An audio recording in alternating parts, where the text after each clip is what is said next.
Luz. Elimelech moves his family to Moab. In the days when the judges ruled in Israel, a man from Bethlehem in Judah left the country because of severe famine. He took his wife and two sons and went to live in the country of Moab. The man's name was Elimelech, and his wife was Naomi. Their two sons were Mahlon and Chilion. They were Ephraimites from Bethlehem in the land of the Judah. During their stay in the Moab, Elimelech died and Naomi was left with her two sons. The two sons married a Moabite woman.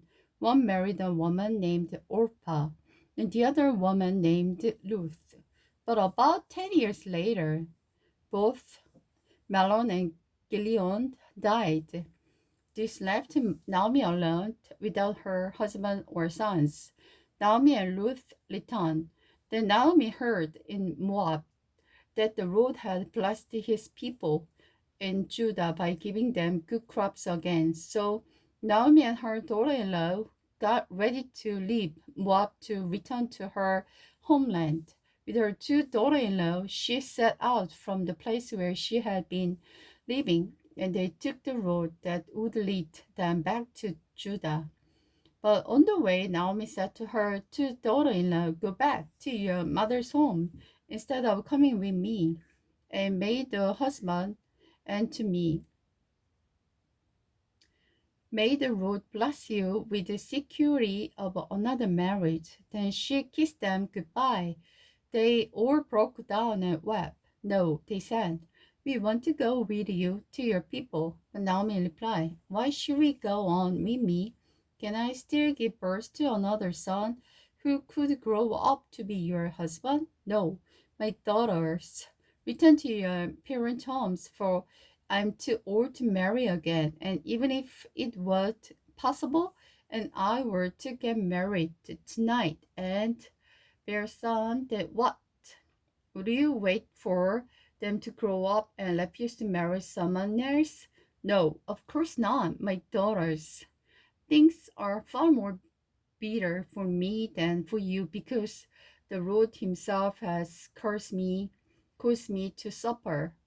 And again they wept together. Orpah kissed her mother-in-law goodbye, but Ruth instead insisted on staying with Naomi. "See," Naomi said to her, "your sister-in-law has gone back to his people and her gods.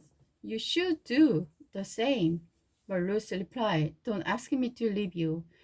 Turn back. I will go wherever you go and live where you live. Your people will be my people. Your God will be my God.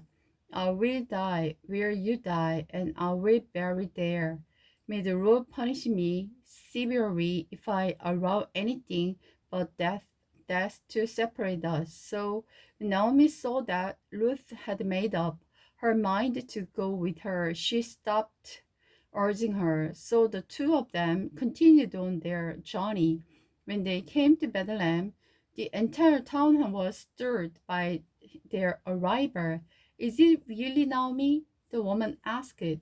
"Don't call me Naomi," she told them. "Instead, call me Mara, for the Almighty has made my life very bitter for me. I went away full, but Lord has brought me home empty. Why should you call me Naomi when the Lord has caused me to suffer, and the Almighty has sent such a tragedy?" So Naomi returned from Moab, accompanied by her daughter-in-law Ruth, the young Moabite woman. They arrived in Bethlehem at the beginning of the berry harvest. Ruth worked in a Boaz's field.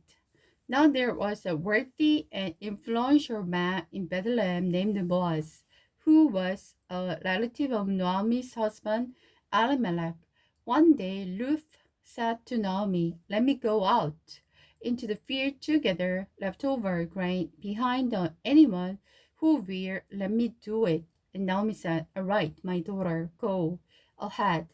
So Ruth went out to gather grain behind the harvest.